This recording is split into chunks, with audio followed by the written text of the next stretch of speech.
City दृश्य में उभरती है, जो एंटी ग्रेविटी पाइलन्स द्वारा समर्थित एक तकनीकी चमत्कार है। शहर बैंगनी और इंडिगो नियन रोशनी से धड़कता है, जो सर्किट जैसा दिखता है। ऊपर एक कृत्रिम सूर्य घूमता है, जो शहर के दृश्य पर अपनी निर्मित रोशनी डालता है। कृत्रिम आकाश निर्मित सूर्य की चमक में नहाया हुआ था, जो अपने 6 घंटे के दिन से गुजर रहा था। सेक्टर 9 के नीचे लीरा शांत धूल भरे सर्विस शाफ्ट में उतरती है। वह भूली हुई युग की अवशेषों को साफ करती है, धूल और त्यागे गए रिले। लीरा एक अछूता हैच, गहराई में छिपा एक गुप्त मार्ग खोजती है। दृढ़ संकल्प के साथ वह हैच खोलती है, जो परे रहस्यों को उजागर करती है। लायरा एक कमरे में कदम रखती है, जो अप्रचलित तकनीक की फुसफुसाहट से गूंजता है।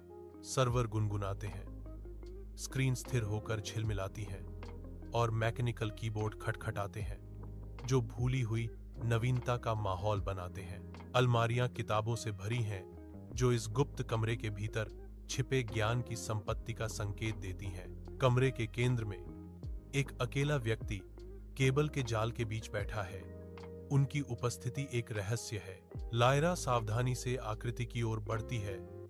हवा प्रत्याशा से भरी हुई है। गुप्त कमरे की धुंधली सीमाओं में एक आकृति नींद से जागती है, आंखें फड़फड़ाती हैं।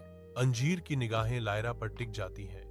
उसका चेहरा हल्की रोशनी में चिंता से उभरा हुआ है। लायरा की आवाज सन्नाटे को चीरती है। वह कहता है कि वह न्यूरोनेट से जुड़ा नहीं है। आंकड़ा जवाब देता है, मैं था, लेकिन मैंने खुद को डिस्कनेक्ट कर लिया। आकृति जारी है, बहुत शोर था। गुप्त कमरे में लायरा और व्यक्ति बातचीत करते हैं।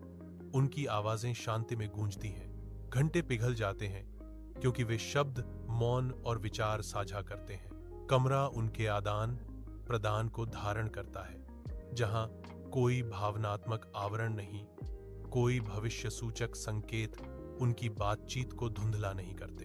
केवल कच्ची ईमानदारी ही उनके बीच की जगह भरती है, क्योंकि असली आवाजें अनकही सच्चाइयों का भार वहन करती हैं। लायरा वीरियन शहर की रात में कदम रखती है।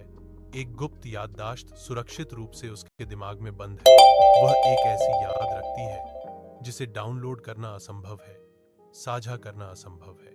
उसकी दुनिया की चुप्पी, जो कभी एक शून्य थी, अब वास्तविकता की एक नई भावना के साथ धड़कती है।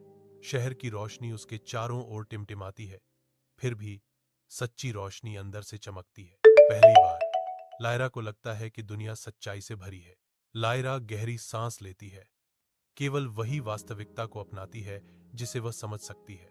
कई दिनों बाद लायरा गुप्त कमरे में जाती है, टूटे हुए उपकरण और अनकहे सवाल लेकर। अछूते ज्ञान के वादे से आकर्षित होकर अन्य लोग एकत्रित होते हैं। उनके चेहरे जिज्ञासा से चमकते हैं। तंत्रिका प्रतिरोधी शरण चाहते हैं, ड्रॉप आउट उद्देश्य पाते हैं। सभी निरंतर गुनगुनाहट से परे कुछ पाने की खोज में एकजुट हैं। गुप्त कमरे के हृदय में मन शांत स्थिरता में उत्तर खोजते हुए मिलते हैं।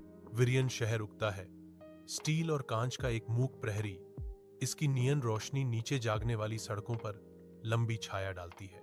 ठंडे धातुई परिदृश्य के बीच एक छोटा समूह इकट्ठा होता है।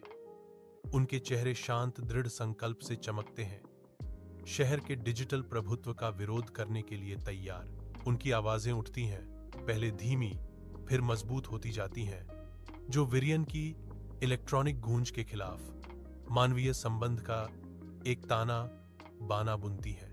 जैसे जैसे सूरज चढ़ता है, उनके शब्द फैलते हैं, सुबह की हवा पर बहते हैं, राहगीरों के दिलों में सहानुभूति की चिंगारी भड़काते हैं। इंसान होने की भूली हुई कला फिर से जागने लगती है। इसकी गर्माहट तकनीक की बर्फीली पकड़ को पिघला देती है, जिससे वीरियन की चुप्पी साझा अनुभवों की एक सिम्फनी में बदल जाती है। विरियन के हृदय में एक शांत क्रांति हो रही है, जो कोड या आग से नहीं, बल्कि मानव बातचीत की सरल फिर भी गहन शक्ति से प्रेरित है।